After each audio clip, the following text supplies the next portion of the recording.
Menjelang tahun ajaran baru 2022, Yayasan Sosial Pendidikan Pusri telah membuka penerimaan siswa baru dari bulan September 2021 yang bisa dilihat secara online.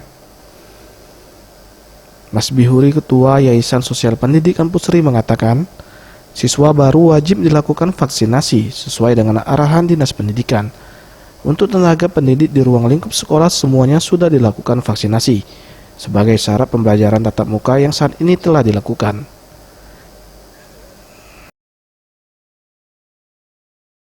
Syarat terima siswa kita untuk SMP, SMA itu sudah dilaksanakan vaksin, baik pun vaksin mandiri atau vaksin secara terkoordinir. SD saat ini sudah dipersiapkan untuk dilakukan vaksin.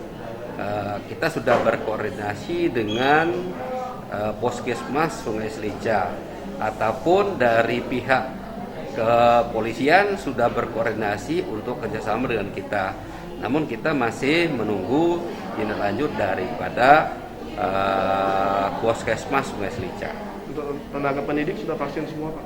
Untuk tenaga pendidik, alhamdulillah sudah vaksin semua, baik vaksin pertama maupun vaksin kedua.